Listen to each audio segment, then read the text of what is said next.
Hello, everyone, and welcome to Express Media's National Young Writers Month. I'm Josiah Lulham, an associate producer at Express Media. With us today is Neha Kale for Freelance 101. Check yourself before you wreck yourself. A brief introduction.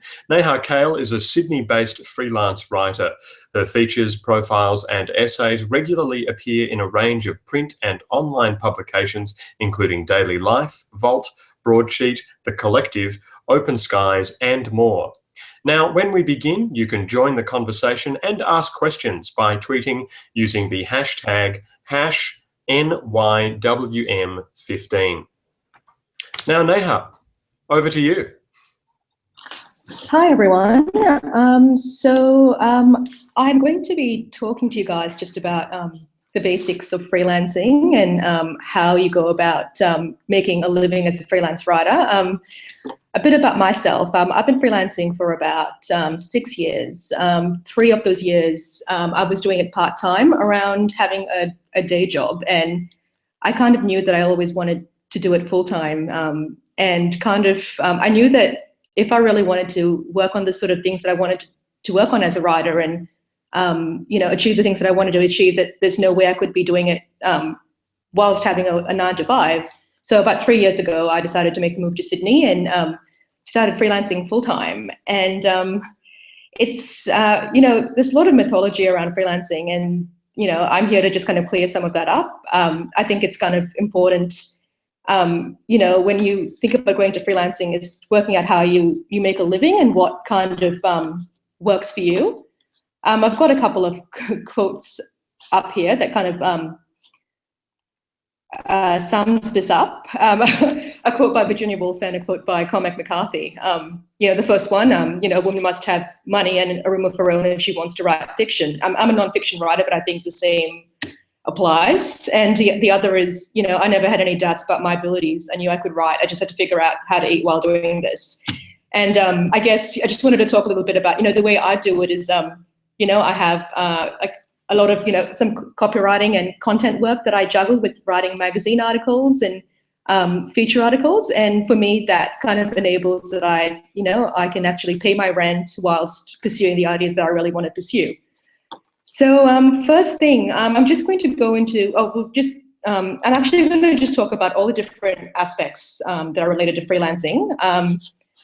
Today, so first thing I'm going to talk about is just kind of freelance basics.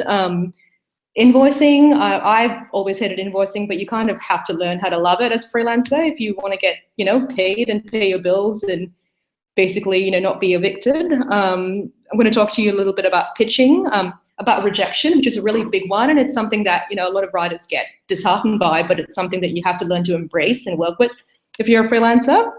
And also, getting paid, which is a tricky business if you're a freelancer as well. And it's something that, you can get better at over time. So firstly, I'm just going to talk about, just freelance basics. Just the simple things like, applying for an ABN. Applying for an ABN is probably like the easiest thing about being a freelancer. You just literally just visit the ABN registry, like .com, choose the individual or sole trader option, fill out your details, and you receive your ABN in about 15 minutes. Creating an invoice, that's something that's also really important. And there's heaps of different invoice software and invoice tools out there. Freelanceinvoicecreator.com is a really, really great option for that. And also creating a portfolio website. That's the first most important thing you should be doing if you're interested in freelancing, even if it's part-time or full-time. WordPress and Tumblr are really fantastic for that and really easy. You can get more sophisticated kind of if you're, a full-time freelancer, but if you're just making the transition, those are, really, really great places to start. And also, registering your website domain name and signing up for a professional email address that reflects your brand.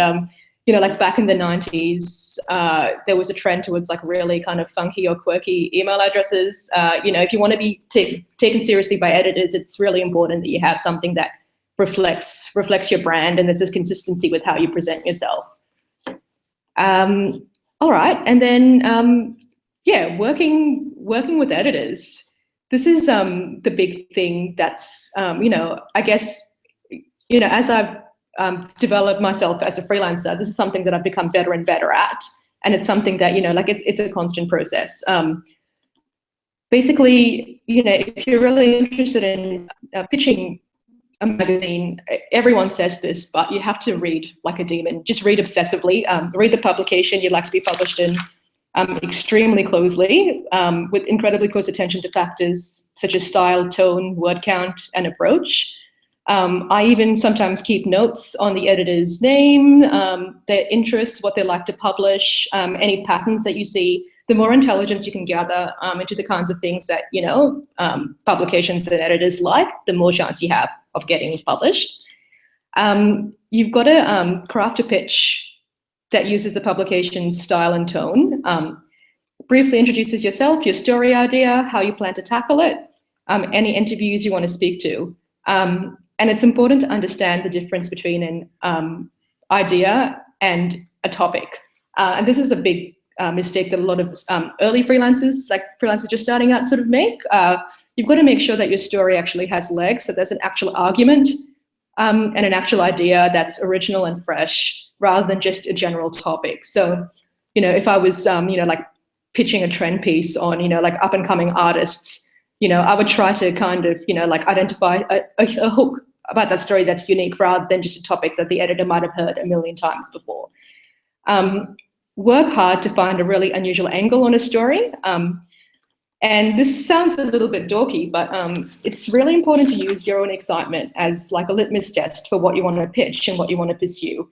I can tell, within myself, if I'm pitching something that really excites me, it often excites the editor, and that's actually going to excite readers as well. And, you should never discount your own emotions, your own emotional connection with the story. Conversely, if I, go to pitch something that seems like it's, like a win, but there's something that doesn't really excite me so much about it, or doesn't really, like hit me as a writer, and it's not something that I want to read, then usually those pitches get rejected. So you kind of really have to work, like it sounds silly, but really your enthusiasm and your excitement is a really, really great barometer for what you should actually be pitching and what you should be pursuing. And also send the pitch. Editors are notoriously busy people. Persistence and determination, everyone says it a million times, but you can't make it as a freelancer unless you learn patience and learn that you have to wait. Freelancing is a waiting game. So just, wait. If you don't hear anything back, follow up within 1 week, and then follow up within another week. And then if you don't hear within 3 or 4 weeks, move on to something else. It's really difficult, and it can be really disheartening, but, at the same time, it's the sooner that you can just get into that rhythm, the better that you don't waste, you don't waste time being, sad about an idea that you didn't get to see through. Dealing with rejection. Okay, I've got a quote by one of my favorite writers. Just one sec. Ooh. Not sure why that's not working. Dealing with rejection. Okay, so rejection. This is something that at any stage of any writing career, you will get rejected over and over again. This is just, it's really important as a freelancer that you don't actually let this get you down, because freelancing is all about momentum. And it's all about understanding that, rejection is it's just part of it. And, every rejection, has the kind of makings, of failure. Have several pitches on the go at once. I aim for around 3 to 4 pitches a week, just to make sure that I'm not putting too much stock into just one idea. Remember that rejection isn't personal, and it's not necessarily a reflection of your idea. It's about how the editor sees the piece fitting into the publication. And so it's, it's really, really difficult to kind of divorce the idea of, rejection from like something that you've actually, it's really important to kind of understand that it's not about you. Something kind of dorky that I do, but that I thoroughly recommend, is keeping a folder of positive feedback. I've got a folder of, kind of, I guess, really great feedback from editors, nice things people have said about my articles. Just when I'm down, when I'm getting rejected, I make sure that I revisit this, and it just boosts my confidence. And it sounds like a silly thing, but it's important to remember that it's not your talent and it's not your ability that's the reason you're getting rejected. It's just that's just part of the freelance game. Also, dealing with rejection. Oh yeah. Feedback. Okay, so feedback. The thing about freelancing as well is it's not, it's really hard to kind of and the sooner you get this around your head around this idea, the better it is. You have to keep your ego out of it. You're not special. There's a lot of freelancers out there. And, when I was a younger writer, like anyone with an aspiring writer, you have the sense of entitlement. The sooner you realize that there's a lot of people that are talented out there, the easier you get, when it comes to managing your own expectations. And if you kind of make a commitment to kind of getting better and improving all the time, things will just run far smoother. So, ask editors for feedback and work with editors, and whatever they tell you, take it to heart and take that criticism to heart, and, use it to improve your work. At the end of the day, things that aren't, you have to just pick out the things that are going to serve you as a writer. And if you're committed to being a better writer, then, feedback is one of these things. Another thing that I thoroughly recommend as a freelancer is self-care. People don't, you don't actually realize how difficult it is to be a full-time freelancer unless, until you're actually doing it. The first couple of years that I did it, I was so terrified that I kind of worked around the clock and kind of, burnt the candle at both ends. And at the end of the day, my work wasn't any better for it, and I wasn't any better for it. Self-care is critical for a freelancer. You're essentially running your own business. And it can be incredibly solitary and incredibly lonely. And it's okay to take a break. It's okay to have a break between ideas. It's okay to go out and do something that's unrelated to writing, unrelated to reading, that gets you outside your head. Ultimately, that's going to make you a better writer. It's going to make you stronger. And, I can't recommend it highly enough. Like, freelancing is all about momentum. And, the more you look after yourself, the better the quality of your output is going to be. Okay, time management for freelancers. Now, I used to struggle a lot with time management when I was, when I wasn't a full-time freelancer. And it's because freelancing, literally, your ability to manage your time is directly related to how your ability to make a living. I keep track of all the pitches that I send to editors in a spreadsheet, and that includes info like the date that I've pitched something, the name of the editor, the follow-up date, and the rate, and any notes. I hate spreadsheets, but I make myself do this because I want to have a really considered approach to the way I go about my pitching. I use an app called Trello, which is like a really amazing app. And to basically, when I'm planning out longer features, and this way I get to break down a feature in terms of, whether or not I've organized interviews, whether I've sent follow-up emails, whether I've transcribed the feature, whether I've done the first draft. Being able to log onto my computer and know that I'm on track and I've actually built in enough time to submit something gives me an enormous amount of peace of mind. I use iCal or iCloud calendar to keep track of my deadlines. I look at those, that someday, and it's actually terrifying, but I know that, I know where all my deadlines are. And I also try to build in a margin because things inevitably go wrong. Just like literally just on Monday, I was filing a feature that was due, and, a couple of sources dropped out, and you need to kind of allow that time for things to go wrong because things inevitably do. And ultimately, especially if it's print, if you don't have these things, if you don't allow for things to go wrong, you really risk letting an editor down. And it's not a nice feeling. It's something to kind of be on top of. I really recommend scheduling your most creative work for times when you're most productive. I balance, I guess, copywriting and content work with, cultural criticism and essays for places like Daily Life and Vault. Those pieces are I live for writing those pieces, and I'm obsessed with writing them, and it takes all my energy as a writer. And so it's really important that I schedule my most, I guess, demanding writing work during the times where I'm the clearest and the most productive. Just because as a freelancer, you learn to understand your own rhythms a lot better. For me, I'm a bit of a weirdo, and I like to get up super early, like 5 a.m. in the morning, to start working on, those kinds of things, because I feel like my ideas are a lot fresher early in the morning. For you, that might be late at night, but it's really important to find when you're most productive, and then just guard that time jealously with your life, because that's when you're going to do your most important work. But I can't recommend that highly enough.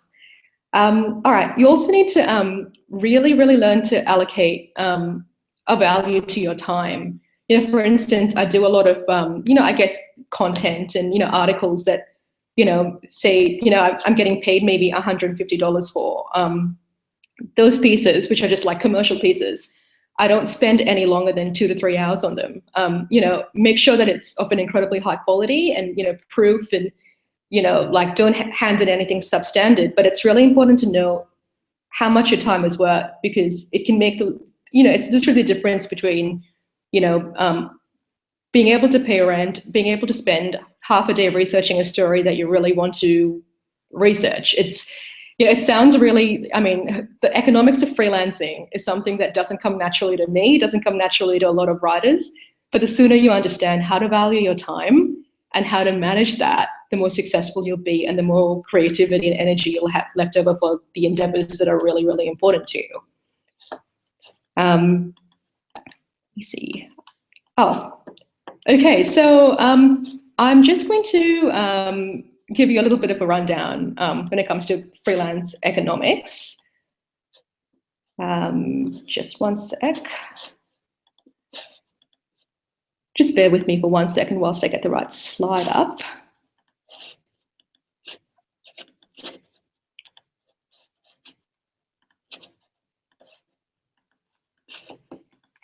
Okay.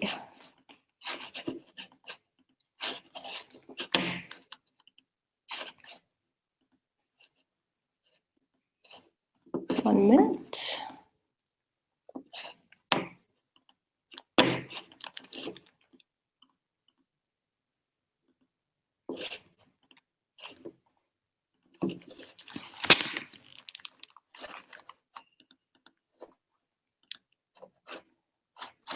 All right. Okay, for some reason my slide is not working, so I'll just run through with you guys. Basically, for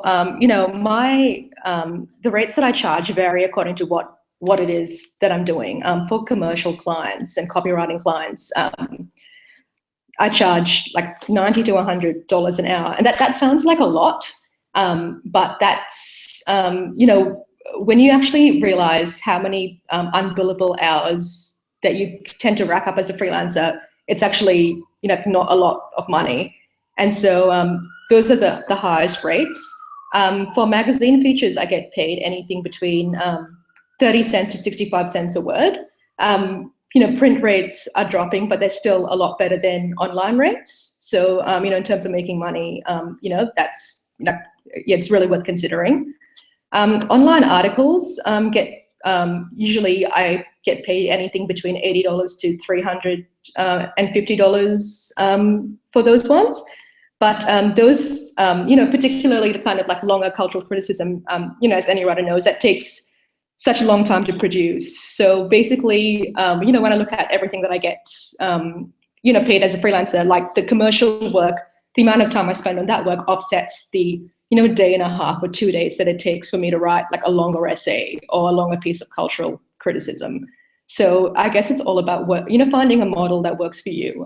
Different freelancers have different ways of doing these. Some people teach, some people do editing on the side or technical writing. It's all about finding the mix of income streams that really work for you. Another thing that, if you're considering making the move to freelance, full-time freelancing, is really important to consider that print and magazines don't pay until the piece has gone to print and that piece has been published. So you're looking at like a lead time of 3 or 4, sometimes 3 months from when you actually get paid. And so it's really important to cultivate different income streams. So you're not constantly waiting for an invoice that will get paid 3 months after all your bills are paid. So, I mean, it's a bit of a delicate balance, but, I guess it's just time and experience, and you'll kind of learn what works for you. You'll learn about, basically how to manage your finances so that you're not constantly stressed about having an empty bank account.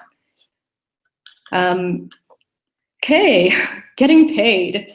Getting paid is pretty much the most, it's the most challenging part of being a freelancer.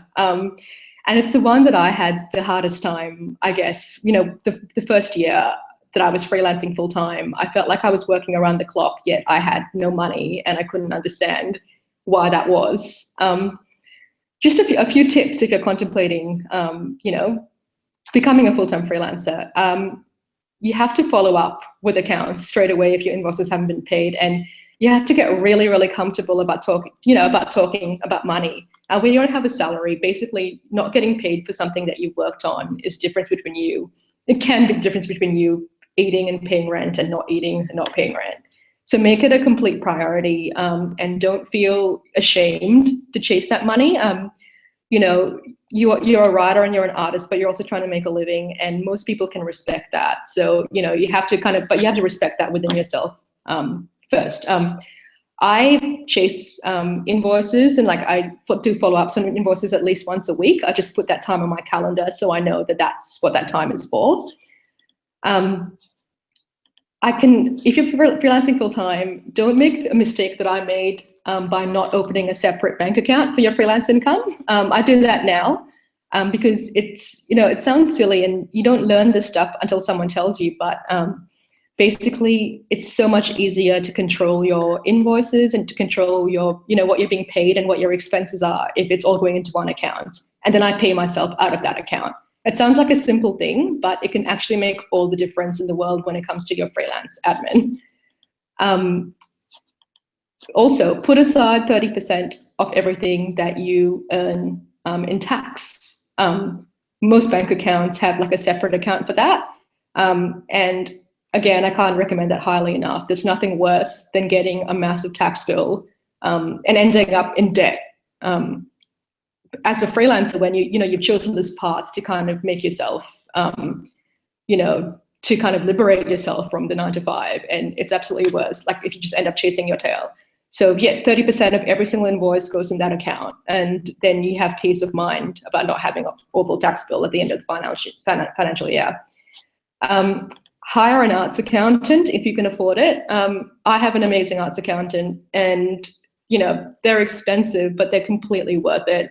There's all these kinds of laws and rules and legislations that apply to journalists and writers and authors and entertainers that normal accountants don't have the knowledge of. And these things are constantly changing. And it's really in your best interest to, kind of just consult someone who knows what they're doing. I'm not great with that stuff, but hiring someone who, knows all of that stuff gives me an incredible amount of peace of mind. And that's another thing that, it's probably the best thing that I did for my freelance writing business is hire someone who knows what they're doing.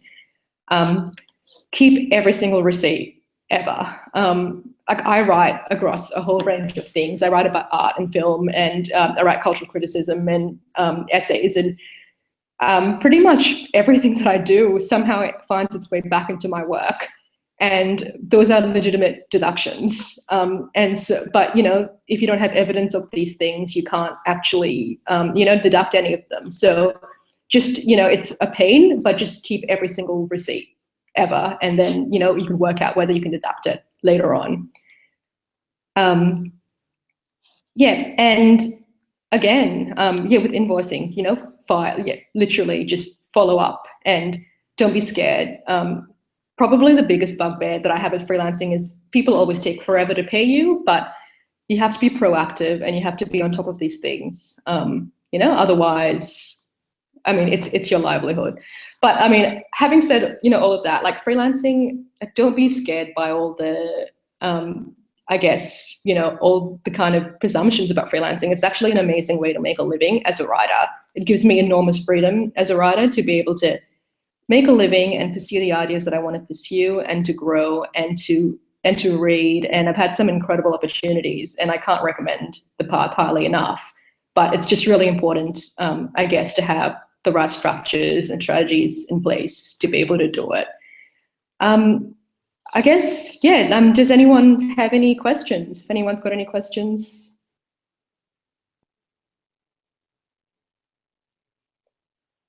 I guess the biggest challenge that I faced when starting out was probably, I guess getting editors to know who I was. And that's something, it's actually difficult if you're first getting published, because it takes a while to build a name for yourself. But it's all about being relentless. Like I pitched, I pitched some things to editors when I was 25 and I got rejected, and now I write for these editors on a regular basis. And so that's all it is. It's just about the challenge of, getting known. But the thing is, if you do good work and if you're nice to people and if you have something original to say, you will succeed. It's all about having a work ethic and, believing in yourself. And it sounds cliche, but, that's exactly it.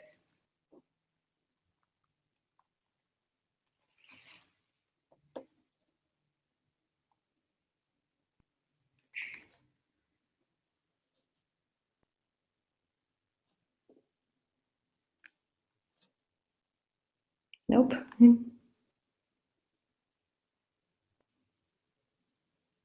Oh.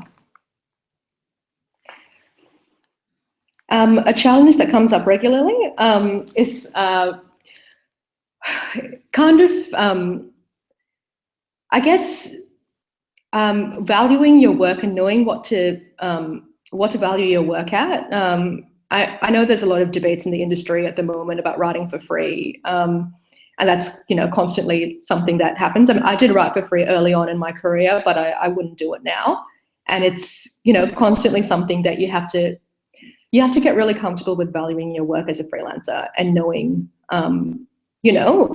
what you're willing to charge, what your work is worth, and being able to back that. Backing yourself is something that's completely important as a freelancer. Something it gets easier with time, but it's just really important that you kind of are able to back yourself and are be able to stand by your own work.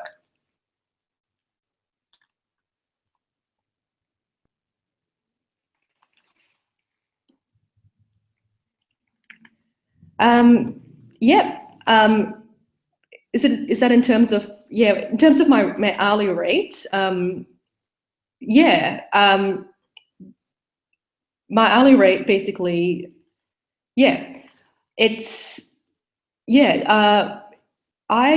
it depends, I guess, on the amount of experience you have. I've been like a professional writer, I guess, for about 8 or 9 years now. So I'm able to charge a rate now that I wasn't able to charge maybe 3 or 4 years ago. And so I guess the more experience you get, the faster you get, the higher the rate that you're able to charge. And it's actually another really important point is, as a freelancer, there's no one actually to tell you these things. You're your own boss, and it's actually surprisingly difficult to understand your own value and to reward yourself adequately and to stand by your higher rates, if that means losing work and losing clients.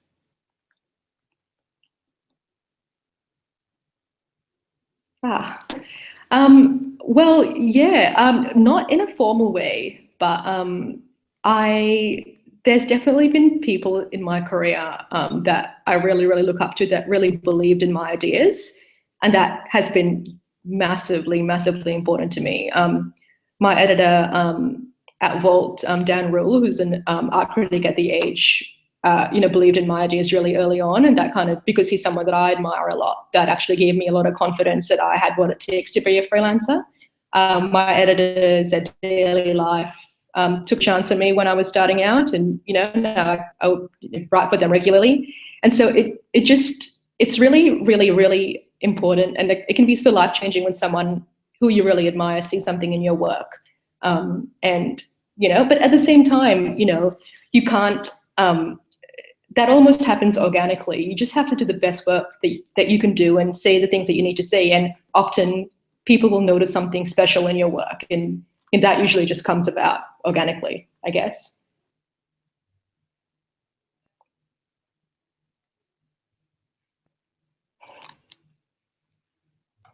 All right, Neha, thank you so much for giving up some of your time there. That was actually invaluable. So much of that stuff, like as a young person myself who doesn't do a lot of freelancing, is really useful, especially around time management. Excellent.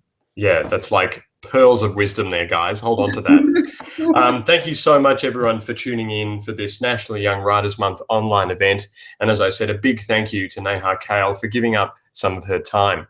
Now, if you want to keep in touch or up to date with Neha's amazing work, check her out on Twitter at Neha_Kale. And if you missed the beginning of our broadcast, the whole conversation is now on YouTube. So jump online and catch up. Express Media's National Young Writers Month is occurring throughout the month of June. Tune in tomorrow for our next event at 6 p.m. for STET, Editing for the Editors, with VoiceWorks editor Elizabeth Flux. In the meantime, keep up to date with the National Young Writers Month blog on the Express Media website, www.expressmedia.org.au. Check out the Twitter hashtag #NYWM15. Get yourselves along to a VoiceWorks 100 launch if you haven't already, and set yourself a goal for National Young Writers Month. There's still some time left. Thanks again for tuning in, and we look forward to seeing you all again soon. And thank you again for your time this evening, Neha. Thank you.